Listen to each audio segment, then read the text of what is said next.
Good morning, good afternoon, and good evening, wherever you might be joining from. I am HR Funk, and this is my firing line. This is the online firearm show that is usually completely driven by you, your questions, and your comments. But today I'm going to be doing quite a bit of talking. And if you saw last week's show, you know that I was announcing then that I was going to be going to the gathering in Clinton, South Carolina. Well, I have now gone and returned from there. And I'm going to be talking in this show a lot about what I saw, what I was able to do, and just what the overall experience was like. I will try to get to some of your questions and comments as we go. But for anyone who's not been to the gathering, and I had never been there before, it is sponsored by Palmetto State Armory. And as most of you know, Palmetto State Armory manufactures their own firearms, their own products, but they also sell many different products, firearms and accessories and optics, etc., that are manufactured by other companies. And the gathering is a chance for both Palmetto State Armory and a lot of their corporate partners to come together, and it's more or less an exposition of products that are produced by these various companies, and it's a live fire event. So you're able to actually go up and handle these firearms and shoot them. And there are more than just firearms manufacturers there. There are optics manufacturers, most notably Vortex Optics and EOTech was there. There are silencer manufacturers, I believe Silencer Co., Dead Air Silencer, and there was another, at least one more, if not two, silencer companies that were present there. And even the companies that don't produce firearms have firearms on their table so you can try out their optics. And of course, I'm losing my voice now when I start the show. But so you can try out their optics, their silencers, etc. There we go. Swig of coffee should help. But it's an interesting experience because you can literally, I can't say it, literally go from company to company to company and try out a lot of products. And there are a lot of things there that I had been wanting to try for a long time and finally was able to. So things that I have been curious about that I've just either never been able to get in for a review or never had the opportunity to shoot or whatever were present there. The downside is, and there's going to be a video, by the way, following this live stream. So in the video, I tried to get footage of a lot of the different firearms that were present and some of the activities that were going on and things like that. So you'll actually be able to see some of this stuff. I would like to show the video during the live stream, but the last time I did that, I got booted off of YouTube for about a week. So, which boggles my mind because I know that they have a rule that you can't handle firearms during a live stream, but I, for the life of me, can't figure out why you can't show a video that is pre-recorded of someone handling a firearm when you are producing or presenting a live stream. So anyway, that's just one of those weird YouTube things. So keep an eye out for that video. Like I said, is immediately following the live stream, I'm going to let that video go live and you'll be able to watch the things that went on. When I first got there, probably my criticism of the gathering is it's a little disorganized, especially if you've never been there before and you're not with anyone who's been there before, which was my situation when I first arrived. There's not a map or an app or anything to really help you find your way around and figure things out and who's where and how it's set up and everything else. And that would have helped tremendously. There was very little information on the website if you went to Palmetto State Armory to look at it about the gathering. Now, I will say it was very reasonable to attend. It cost me $80 to attend for 2 days, and I was there for 8 hours straight, 2 days in a row, and that was helpful. The other thing is, and I think I started to mention this a moment ago, there are so many people there waiting to try all of the different products that you, and I mentioned this in the video, it's a little bit like going to an amusement park or a county fair or something like that, because you spend a lot of time standing in line, and when you finally get to the front of the line, you have just a few seconds to try out whatever you're going to do. And sometimes when you get to the front of the line, you have only a few seconds to figure out what you want to actually try, because a lot of manufacturers had various different things displayed on a table. And if you had people in front of you, it was hard to even sometimes see what was on the table up there. So when the person in front of you finally moved and you were able to, and I'm not criticizing the person in front of me, but I'm just saying when it was their turn and they finally moved and you were able to see what was there, then you had to assess that quickly, figure out what you wanted to shoot. And then someone within just a few seconds was saying, okay, which one do you want to use? And that one there. So, and there was also not a lot of time to get in-depth information from anyone. So if you were shooting something or you were about to shoot something, you really couldn't go into detail about the development of that product or the features or anything else. I could get a little bit of information, and you'll see in the video that I was able to talk to some folks and get a little bit, but just not a tremendous amount of information from the various people there. And again, that's not a criticism of the people from the companies. They are trying to get the folks there through as quickly as possible so the most people who attend can get to shoot the most firearms. I did rack my brain this morning and try to remember everything I shot and everything that I could about the products that I shot. And I'm going to be going through the list that I compiled here. And I'll tell you some of the things about these firearms that I noticed, some of the things that I remember, and just give you some overall impressions. But these were not in-depth shooting sessions. Depending upon the specific manufacturer, usually we were able to fire somewhere between 3 and about 5 rounds. Occasionally you'd have 6 rounds. The low round count was 2 rounds with a shotgun that I was shooting, so I only got to shoot 2 of those. So it wasn't like a 50 round get acquainted session or a more lengthy opportunity to try these different things out. So I can only give you really initial impressions as I talk about them as I go. And let me do something here quick.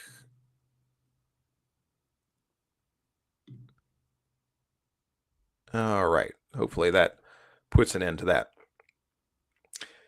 Yeah, looks like, okay. And there we go. All right. So when I first got there on day one, and before I even really had figured out the lay of the land, I don't know why my voice goes at the beginning of the live streams, and then usually as things go, it comes back into being.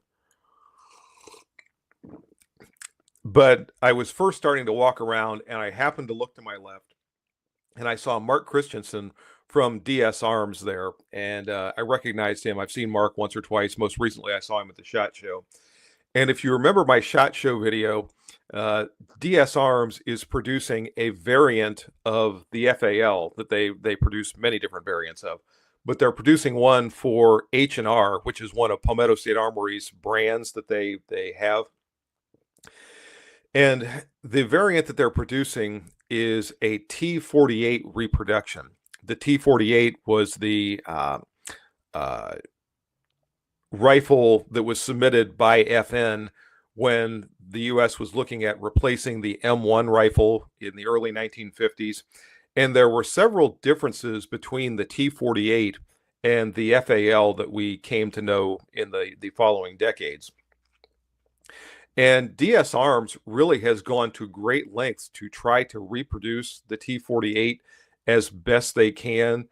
It has a different receiver that opens up to allow clip feeding from the top. So if you ever have used a stripper clip with an M14, it also has the clip feeder at the top, and you can push down the rounds into the magazine while it's in place on the rifle.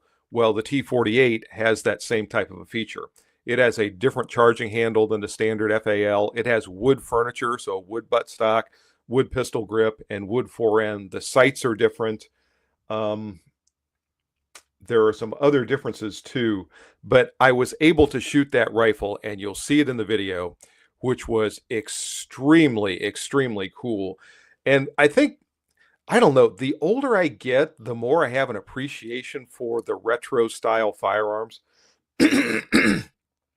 from basically the entire 20th century. But it seems like, especially now, from sort of the 1960s through maybe the 1990s, that era, a lot of the firearms that when I was first developing an interest in shooting that were being written about in the magazines that I was reading, or you were seeing them in the movies, or when I got into the Marine Corps, you were hearing about or using or whatever. And I really was enjoying and am enjoying a lot of those retro builds. And this T48 is just outstanding. I don't know what they're going to sell for. They're probably not going to be cheap. So I don't know if I'll ever have a chance to shoot another one, but I really, really like that T48. And just, it was a great way to kick off the gathering. Also, while I was there, I shot one of their 16-inch jungle carbines, which is basically just a shortened FAL. It had a cool camo pattern on it, and a pistol grip. So that was fun as well. Nice shooting little firearm. And I know people have speculated over the years as to whether or not we would have ever gone to the AR-15/M16 had either a shortened, lightened M14, or in this case, the FAL, had it become the M14, been selected. And it's kind of fun to speculate about that. There's no way, obviously, to know, because we can't go back and look at history to know how things would have turned out. But that 16-inch jungle carbine was extremely cool. And by the way, the firearms, as I go through them, are in no particular order. I was just trying to put them down and list them as I remembered them. So I didn't try to put them in the order that I shot them, or the order that I liked best to worst, or anything else. They're just kind of helter-skelter on my list here. And next up was Palmetto State Armory itself. Palmetto State Armory had a variety of different things there, but the first thing that I was able to shoot was the PSA Dagger. And I've had a lot of people who have asked me over the years if I've shot the PSA Dagger, if I like the PSA Dagger. And I always kind of wanted to, but I just never had that opportunity. So the particular one that they had there was a brand new version that I don't know if it's out yet or if they're going to be offering it in the near future, but it is an integrally compensated handgun.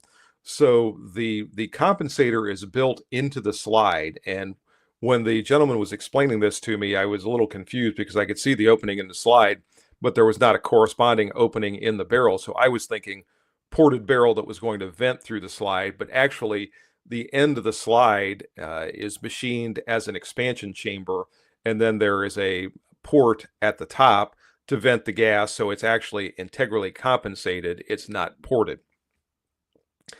And maybe this was a expectation on my part that wasn't quite right, or something, but whenever I'm thinking of a compensated firearm, I'm expecting much less muzzle rise than I would typically experience if I was shooting a non-compensated firearm.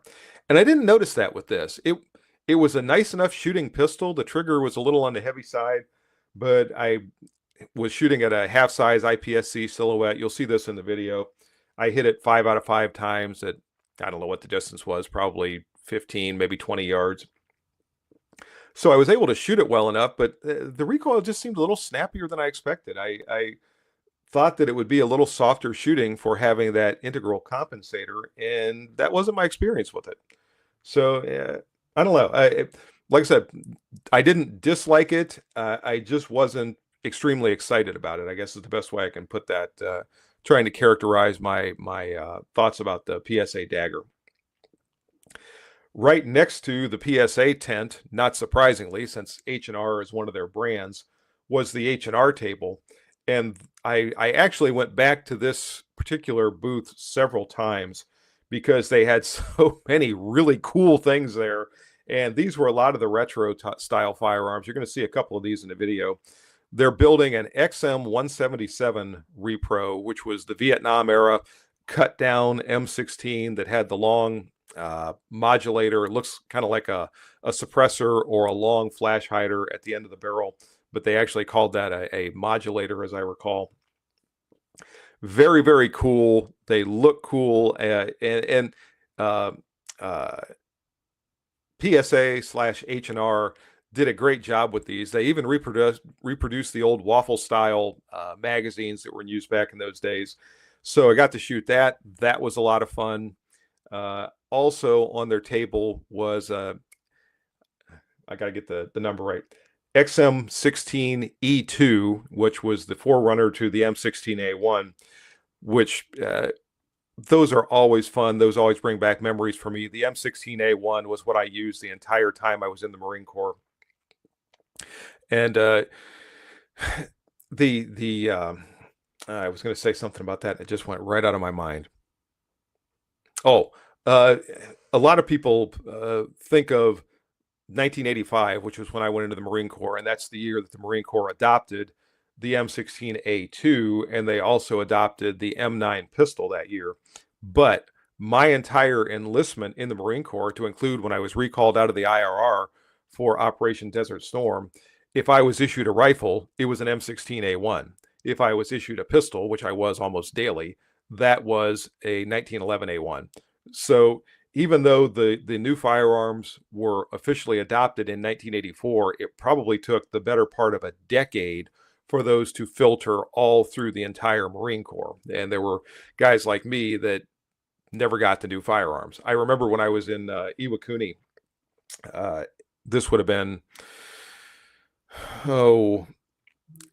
spring, late winter, early spring of 1999, just before I got out. We went to the pistol range, and that was the first time that I saw an M9 being used by somebody in PMO, by another MP. And this was somebody down at the end of the down at the end of the firing line, one of the brand new Marines that had just been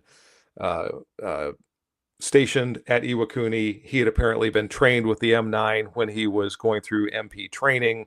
When he got to Iwakuni, apparently they dug one up for him someplace, and he was actually qualifying with that when we were on the pistol range.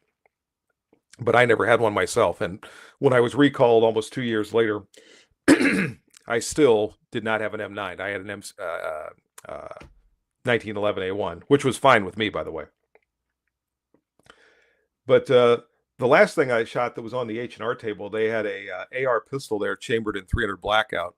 And I don't think I've ever shot a 300 blackout before. If I have, it's so far back in my memory, I just don't remember it.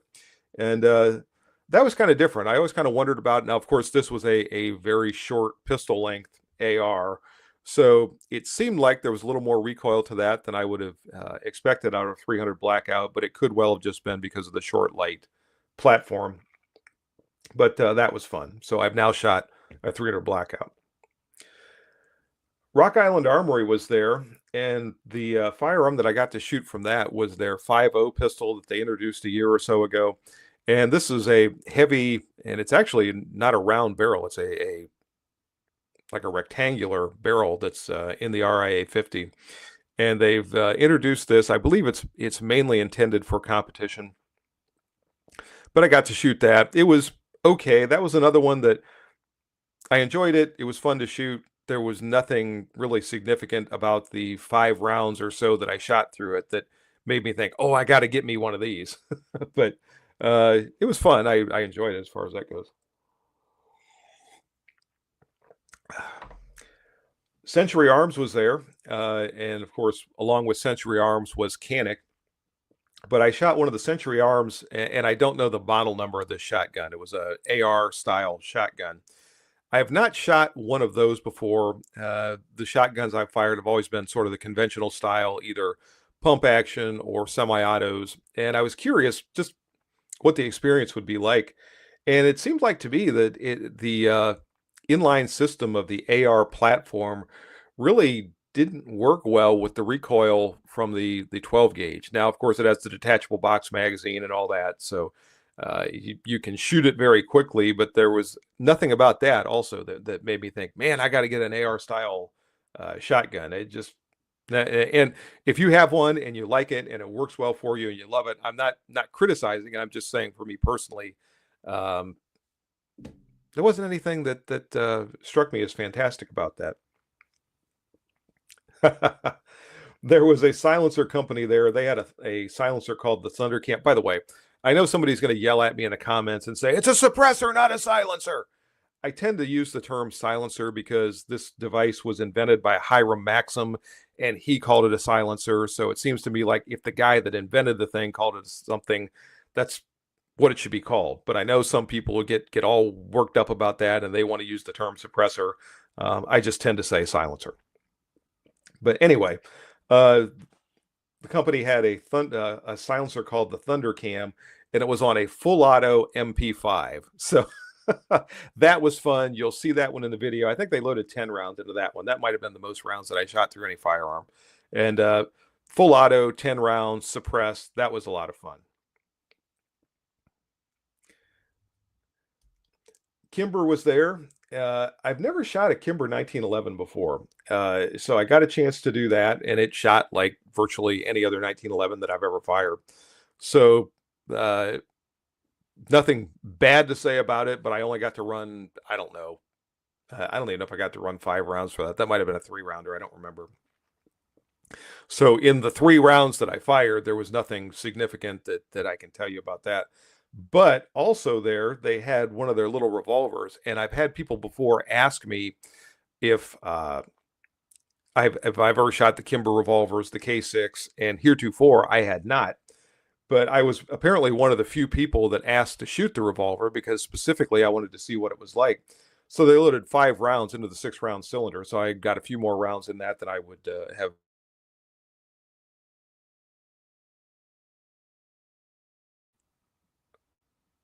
I don't know what happened there. My screen went away for a second, and now it's back. So hopefully I didn't lose any of you. But the Kimber, this specifically was the Kimber K6 XS, which is probably just a little bigger than a Smith & Wesson J frame. It's probably about the size of a Colt Detective Special. It's sort of in between that J and K size. It's 6-shot revolver. Nice enough shooting little wheel gun. I think this was a 2-inch barrel on this particular one. The action felt good. I was shooting 38 specials. The recoil wasn't objectionable. It was certainly accurate enough. There was nothing bad that I could say about it at all. I'm so used to shooting Smith & Wesson revolvers that there was nothing about this particular experience that made me think I need to get a Kimber K6, but there was also nothing that I can say that's bad about it. So I think Kimber is producing a pretty good wheel gun. I think they're a little on the pricey side, but again, as far as the way it performed, I can't say anything bad about it at all. Canic was there, and the big new announcement, and I'm not sure if this is even out on shelves yet, but I know there's been a couple of videos that have been produced. I know Such has a video, and I think Honest Outlaw has one, where they're reviewing the Canic MC9L Prime, and this is basically the MC9L, the larger version of the MC9 that came out a year or so ago, with a couple of more bells and whistles. They've changed the trigger somewhat. They added a ported barrel to it. And when I shot that, and I suppose let me back up here a little bit here. When I reviewed the original MC9, and this goes back a year or so ago, I'm a fan of Canic handguns, and I've got one of my probably my most accurate handgun is my SFX rival Darkside, manufactured by Canic. Up until recently, I had a Mete. That was a fantastic handgun. But when I shot the MC9, it just, I don't know. I wasn't crazy about it. I did not see anything about that made me want to rush out and get one for myself, which kind of surprised me because I was expecting, as much as I like the other Canics, that I was really going to like that one. So they came out with the MC9L, and there's a different variant also that it's slightly bigger than the original one last year, and I've not shot one of those, so I was looking forward to shooting this one. It's the same size as the larger MC9L, and it has that ported barrel and the new trigger and all that. And again, I just wasn't crazy about it. It shot okay, but it didn't. And again, this is an extremely limited amount of shooting that I was able to do with it. Although I did go back and shoot it twice. I shot it once, and I went back the second day and shot it again because during the first time I shot it and the second time I shot it, I saw, I think, Sucha's review. I saw somebody's review that was pretty good, and I thought, well, maybe I didn't give it a good enough of a chance. Maybe I don't know. I need to be more open minded. So I went back and shot it again the second day, and again, it was okay, but not phenomenal, I guess is the best way I can put it. And I guess when I see the some of the reviews that are very glowing, maybe I set my expectations too high. I don't know. It shot well. It was okay. It was, again, I can't say anything bad about it. It didn't malfunction. It wasn't inaccurate or anything else, but it just wasn't fantastic. Stoger. I have been interested in trying a Stoger firearm, one of the new Polystriker handguns, for a long time. These things are very reasonably priced. They're in like the $300 range. And I was curious. I thought, I've seen some pretty good reviews, but I've never handled one myself. It's kind of like my experience with the SAR. I've seen some good reviews, but I'd never had a chance to shoot one until that one that I had just a few weeks ago, if you saw that video. So I was kind of wondering about the Stogers. And the first one that I shot was a match condition Stoger pistol. So this had all the bells and whistles, had the trigger, had the optic, had all kinds of things. I think it was I want to say it was a 5-inch barrel, but it was a full size competition style, magwell, all that kind of thing. Handgun. I don't remember the specific model number, but I shot that and I was kind of like, it's okay. And again, my frame of reference when I'm shooting a handgun like that is my Canic SFX Rival, which is just a fantastic pistol. And the Stoger didn't strike me as being that kind of a pistol. It was okay, and I suppose if you're looking at an entry-level pistol for action shooting, that would probably be a good one because it's not going to break the bank, especially if you're just getting into it and maybe you're going to try it and you could think, I don't really like this. That way you wouldn't drop a ton of money into a really expensive pistol just to sort of try out the competition. So again, can't say anything bad about it, but it was not, in my estimation, of the same caliber, quote unquote, as my Canic rival. But I went back the next day and I shot one of their compact Stogers, and that one I was kind of impressed by.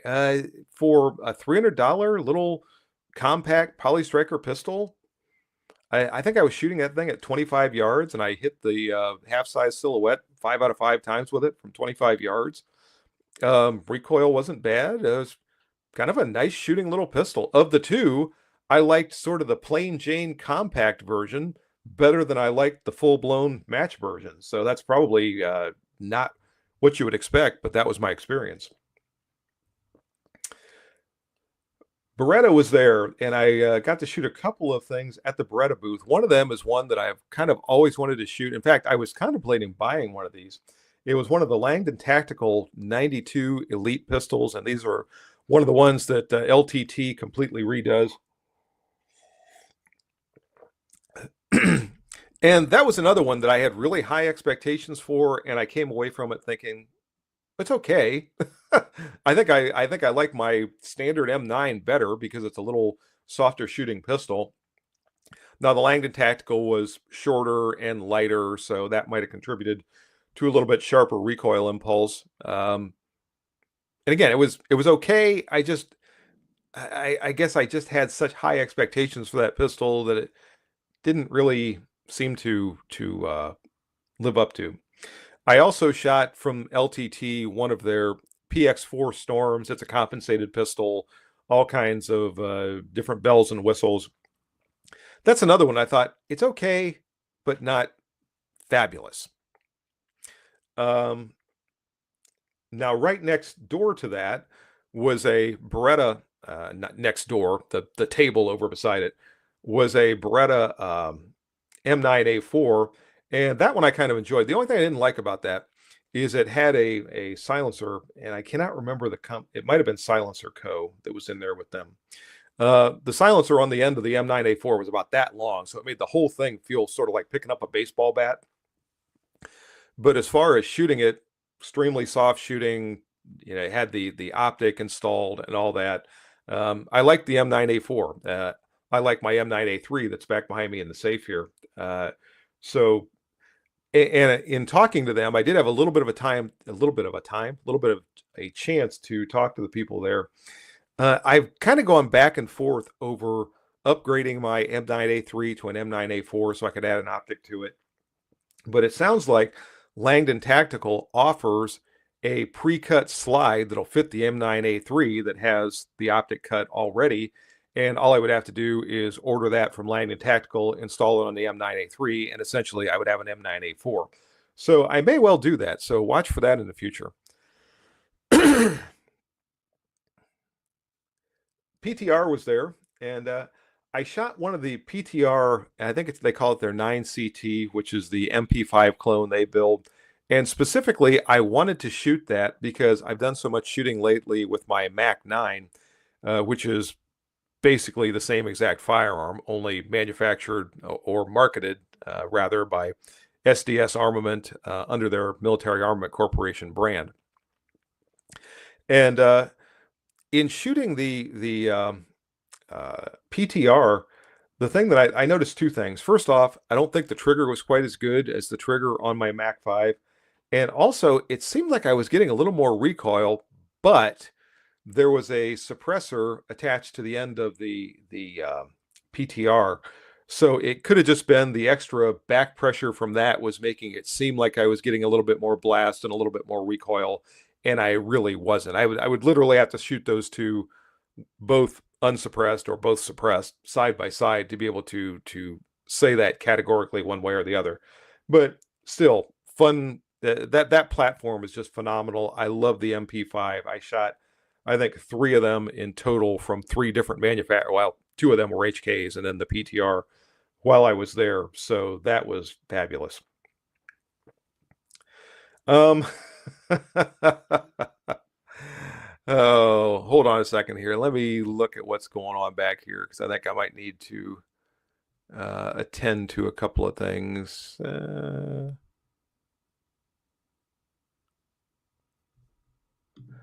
Let's see here.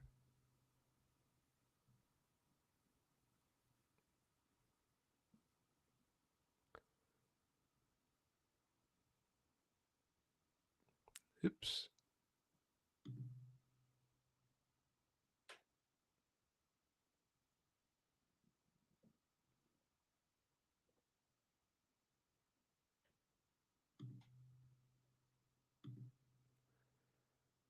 All right. I don't know if I went back far enough to deal with all that, but hopefully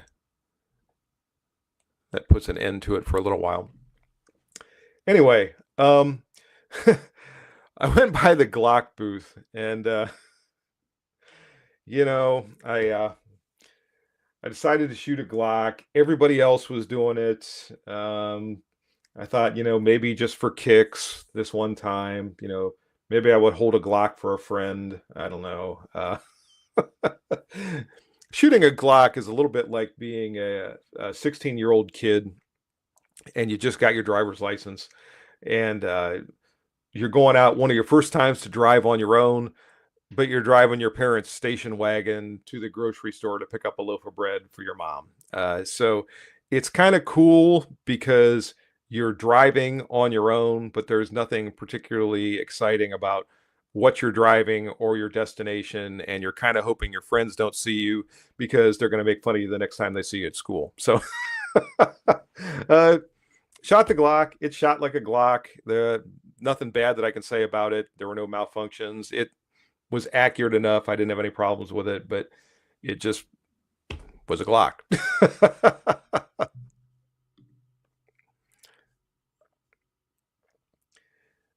IWI. I went back to the IWI table so many times that they probably are getting tired of seeing me.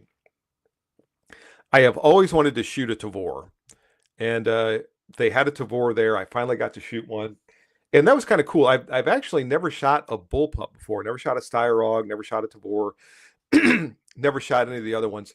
So that was a new experience for me, and it was pretty cool. I liked the way it shot. There was virtually no muzzle rise. There was not much in the way of blast or recoil or anything like that. This one was chambered in 556. But the trigger wasn't bad. I've always heard horror stories about the triggers on bullpups. Oh, they're long, they're heavy, they're this. I didn't think the trigger on the Tavor was all that bad. I enjoyed shooting it. It was kind of fun. I would love to get one in and spend a lot more time shooting it and be able to conduct a complete review on one. The only downside of the Tavor is they are expensive, and I think they're up around $1,800 or something like that. So I don't know if I'll ever get one in or not, but I would love to, and to be able to spend some more time. I also shot a Galil Ace, which is sort of a hybrid cross between an AR-15 and a AK-47. That was fun. A little different, sort of a feel to it, but no issues with it. I don't think I was quite as excited about shooting that as I was the Tavor, but it was fun. Nothing bad I can say about it. The two that I was really looking forward to shooting that they had there were the two new versions of the Msada 9S or the Msada Slim. Now, some of you know that the Msada 9S is pretty much my EDC semi-auto handgun. And the new versions that came out were the Msada Slim Elite. I believe that's the correct nomenclature. And also the Msada Slim Elite Commander. The difference between the two is the Elite has a re-engineered frame. The texture is different on it. It has a little bit more of a mag well. It has an equipment rail on the front, and I think the ones that they're actually manufacturing now have a couple of internal changes as well. But essentially, I could get one of those new frames. They go for $50 or $60. Drop the fire control unit in from my current Msada Slim, and I would have one of the Msada Slim Elites. And I've been contemplating doing just that, and I was curious to shoot one and see what I would think of it. And I shot it, and it was okay. I don't know if I saw $50 or $60 worth of improvement over the way my original 9S shoots or not. Now, some people, just the fact that it has an equipment rail, they're going to be really happy about that. For a handgun of that sort, I don't know how much lights and lasers and all that in a defensive setting are going to be necessary. But if you want to install those, then obviously that would give you an avenue to do so. However, the Elite Commander has the aluminum frame, and that one, of the two, I was less excited to shoot that one, and I shot it more or less just to see what I would think of it. And I've got to say, and let me preface this by saying I shot this, and then on day two, I went and shot as many different compact handguns as I could at the gathering, specifically to see if my opinion stayed the same, because I went back and shot the aluminum version of the Msada Slim again the following day after shooting all those other ones.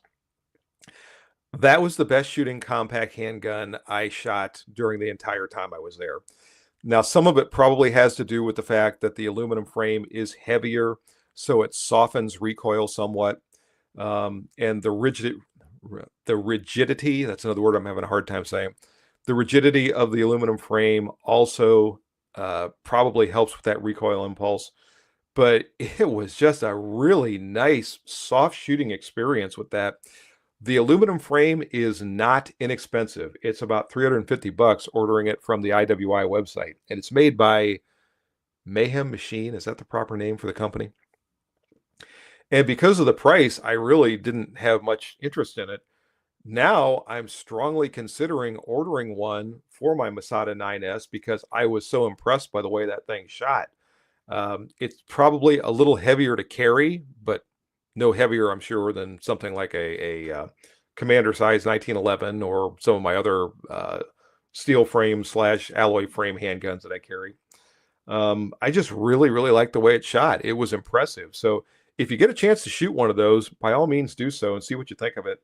Again, that's the Masada Elite Commander by IWI, and I was just really, really impressed with it. Sig had various different things there. I shot one of the Sig 365s. I don't think I've shot one of those before.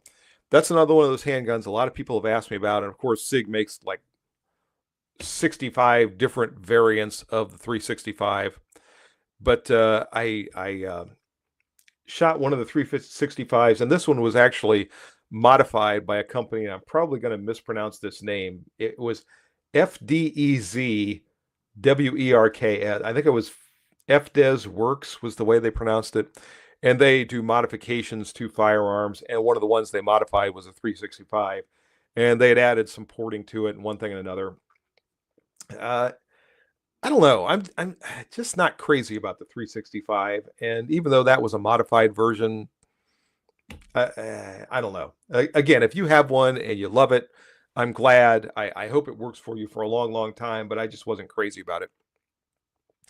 I also shot one of the Sig 320 versions, and this was a match grade variant with an improved trigger and all kinds of bells and whistles. I forget the exact designation of this particular handgun, and I was curious how much difference I would feel between this and my M18. And again, I only had a few shots. I think maybe I got to shoot it 5 times. And for the difference in price between these, I thought, I'm not seeing that much difference, but I would really have to do more shooting with them side by side to be able to make that statement categorically. So it was okay. It was a nice handgun. And that's probably where I'll leave it for the match grade Sig 320. HK was there, and there was a long range that had several different manufacturers. There was Springfield Armory at one end, HK was in the middle, Christensen Arms was on the other end. And when you went to any of those tables, you had your choice to shoot at. There were actually at the far end of the Springfield Armory, there were some handgun targets set up at distances like 5 yards, 10 yards, 25 yards, things like that. But there were also 50-yard targets, 100-yard targets, 200-yard targets, and 300-yard targets. And I was able to shoot the HK MR762A1. And this is basically an AR-10 variant chambered for the 762 NATO cartridge. It is a piston-driven AR, so it's not a DGI gun. It has a lot of different bells and whistles, nice trigger. The barrel is made, and it's kind of funny, when you read this on the website, it says that it's made out of cannon-grade steel. And the gentleman told me that HK warranties that barrel if you ever shoot it out and it loses its accuracy, like I'm losing my voice. If you ever shoot it out and it loses its accuracy, HK will replace the barrel basically forever. And I said, well, what's the highest round count you have on one now? And he said they've got one that's up over 20,000 rounds they fired through it, and it's still maintaining its accuracy. So that was pretty impressive. I shot that one at 300 yards at a half-size IPSC silhouette.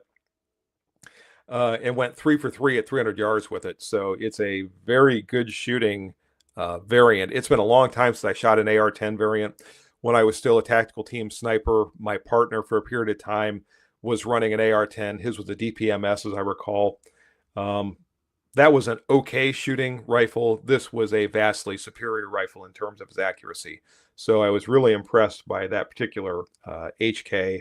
And being at HK, I didn't even ask. I'm sure it's going to be just unbelievably expensive, but what a nice shooting rifle it is. Christensen Arms was, as I said, right next to them. I shot one of the Christensen Arms bolt action rifles. That was another one, 3 for 3 at 300 yards without too much difficulty. And that one was chambered for, I think, that was a 6.5 Creedmoor. I think that was the second 6.5 Creedmoor I shot. So this was my opportunity finally to shoot some 6.5 Creedmoor. I never shot that cartridge before. So Christensen Arms is obviously putting out decent rifles, or at least the one that I shot was very nice. When I went to Dead Air Silencer, they had a couple of different ones. They had an MP5. That was another one of the MP5s that I shot. Very quiet, very fun. Again, I just love that platform. They also had an AK-47 that was outfitted with one of their silencers. Not only was that very quiet, shooting the 7.62 by 39 cartridge, and you'll see this one in the video too, but that particular rifle had the nicest trigger I have ever felt on an AK-47. And I don't know, or I should say an AK variant. I don't know if they had replaced that with an aftermarket trigger, if they'd done some work on it. I wish I'd had time to talk to them about it. But I was as impressed with the rifle that I was shooting as I was the suppressor that was on it, or the silencer. The last company that I have listed on here is Springfield Armory, and I shot quite a few of their different products because there were several of them that I was really interested in. And I'll start out with the Hellion. This was the second bullpup that I shot while I was there. The Hellion, and again, this is with a very limited amount of shooting. I already talked about the Tavor, and I was very impressed by that. The Hellion, I thought, shot as well as the Tavor. The trigger was not as good as the Tavor, but I think it overall was a little lighter, or maybe a little bit better balanced. I think the Tavor felt a little bit heavier, but had a nicer trigger. I think that's again, with a very limited amount of use and limited amount of shooting, that's the comparison I draw between the two.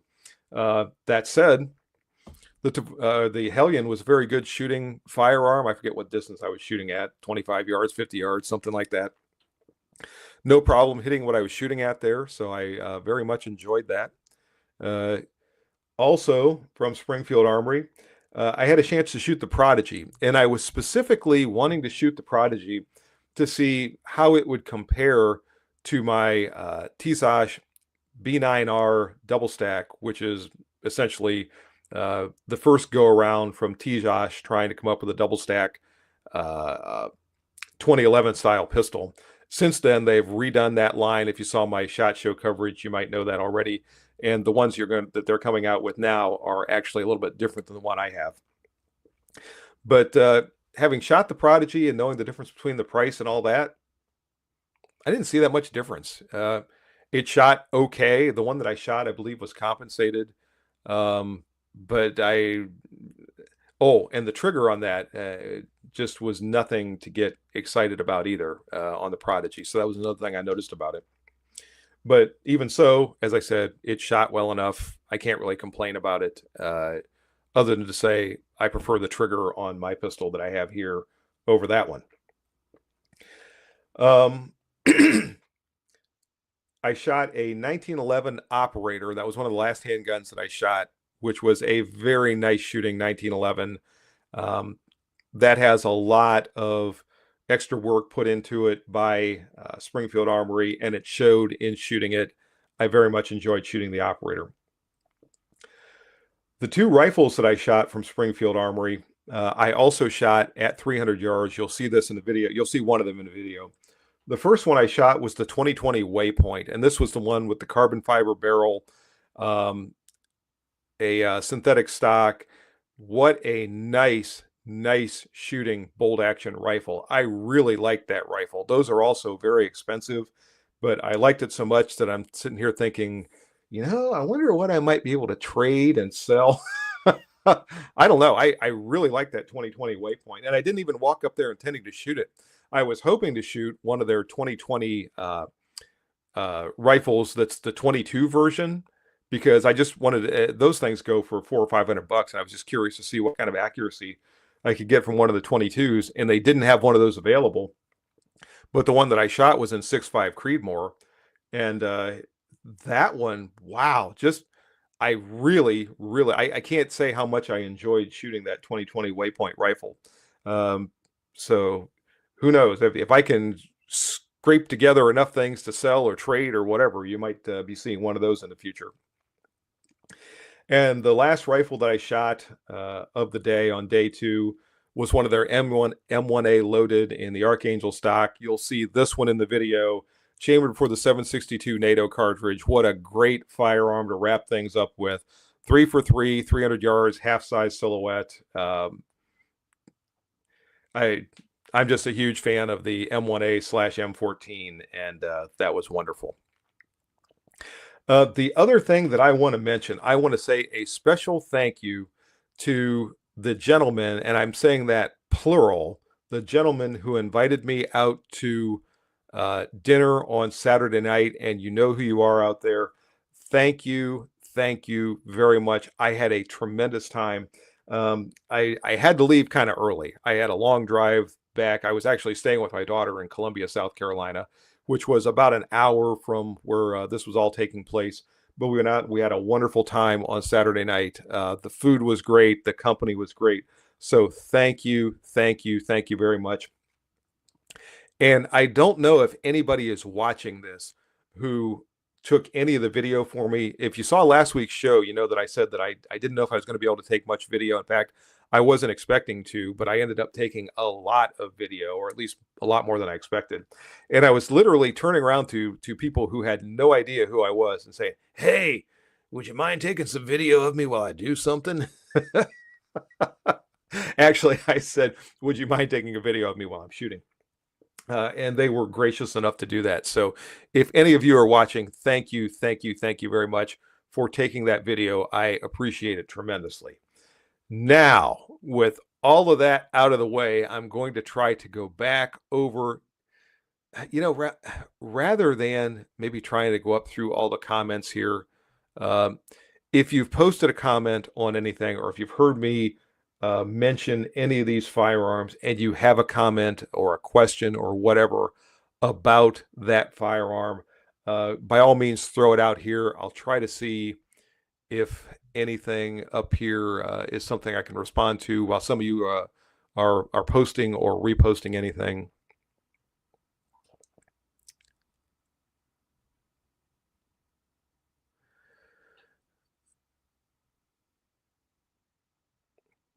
Perry County Whitetails have had any experience with the Smith & Wesson SPC and thoughts. You've obviously not seen the video that I had on that a year or so ago. Go back and take a look. It's still, if you do a search on YouTube, HR Funk, Smith & Wesson FPC, it should come up. The FPC is a nice shooting carbine. It's very light shooting, as you would expect from millimeter semi-auto straight blowback carbine. The accuracy was decent. I can't complain about that. The thing that bugs me about the FPC, and by the way, I still get hate mail or hate messages coming in on that video from people. In fact, I had several, I think, in the last few days. And I really think it's a very balanced review. If you've seen my reviews, you know, I don't do infomercials. I give people my true thoughts and feelings when I'm looking at firearms. And I feel like the FPC is kind of an unrefined firearm. Like, it could be so much better. I don't like that big clunky bulbous hinge latch system that it's got. The magazine release is really wonky because you push on one side, and I'm talking about the magazine release that's in the stock. Cool that it stores the magazines there, but you have to push the opposite side to release the magazine that you're trying to get. I think that's not really intuitive. So it's okay, and if you have one and you like it, great. I didn't care for it. And particularly for the difference in the price, I like my Kel-Tec sub 2000 better, which is another thing that people yell at me about because they don't think I should say that, but I do. Mark Becker, HR Funk has expensive taste. Unfortunately, I don't have expensive capability when it comes to my wallet. Skip Boyer qualified with the M14 in the Marine Corps in 1973. Hoorah, Marine.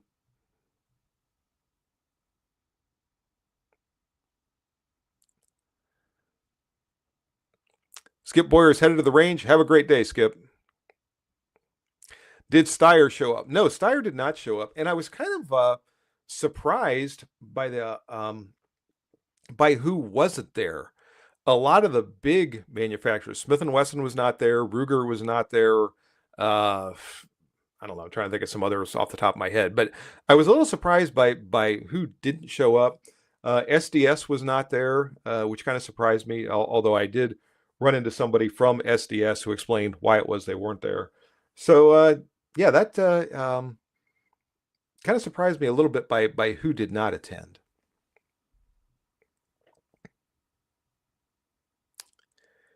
Any experience with the Sky Ape CPX2? No, I'm sorry, I do not have any.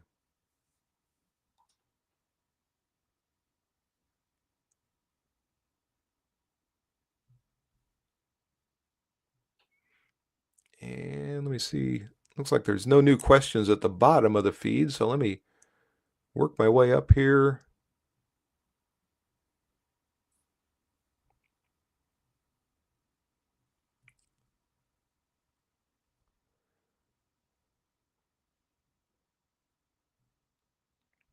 And I don't want to spend too much time doing this, so you have just dead air to listen to. Nobody wants to watch or listen to that.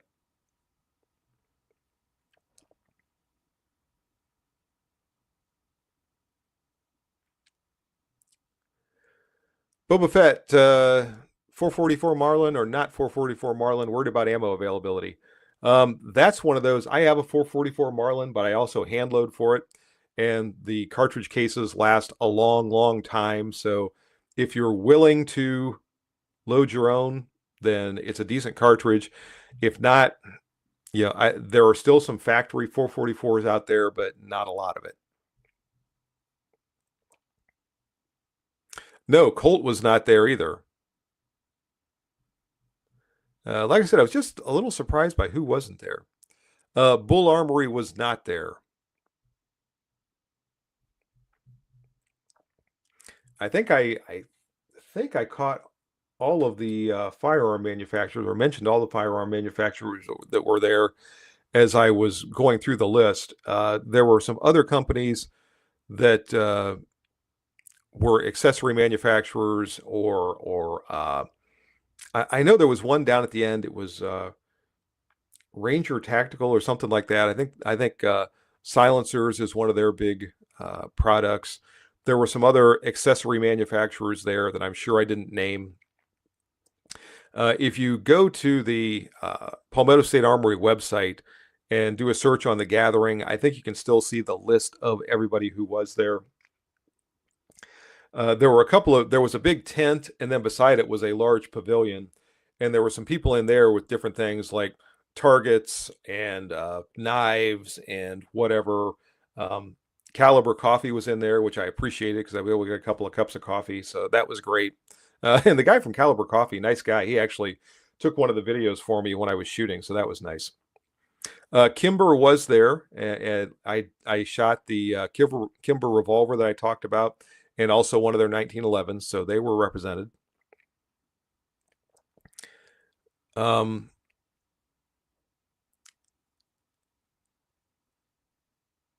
I'm just looking to see. John G. Smith & Wesson have been there past years, and so was Taurus. Yeah, Taurus wasn't. Was Taurus there? No, I don't think Taurus was there this year. Tika was not there.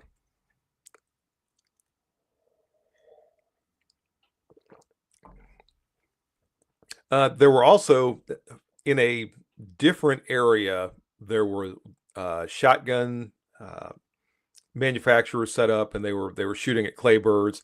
I know Beretta had shotguns over there. Benelli had shotguns over there. Who else? One or two others, but I didn't really spend any time over in that area. I was in the area with the rifles and handguns and the tactical shotguns, but not the shotguns like they were using over there. And allegedly, Barrett, or somebody with a Barrett, was set up somewhere where you could take a shot at 1 mile. I never did find where that was or how to get there or anything else. So That was allegedly going on somewhere, but I wasn't able to find it. Too bad. I wouldn't have minded taking a shot at a mile, although I think they were charging $10 a shot. So I don't know if they were shooting a 50 BMG or what they were shooting exactly.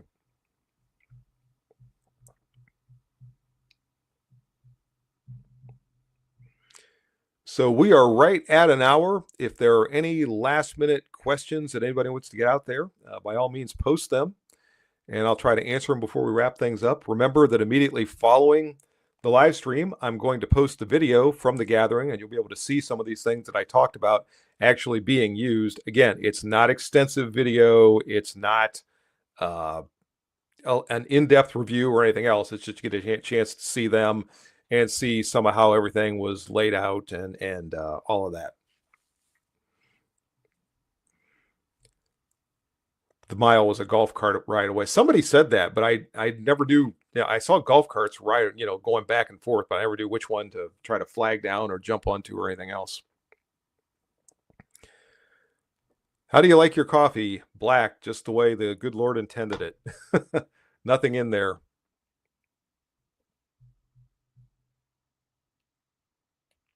Bill 1717 is heading to the range. Have a great day. Well, that was another thing. The first day I was there, it was kind of chilly out there. I was surprised for South Carolina this time of year. It was probably well after noon until it warmed up enough that when the wind was blowing, it didn't feel kind of cold. Day 2 was a little bit warmer.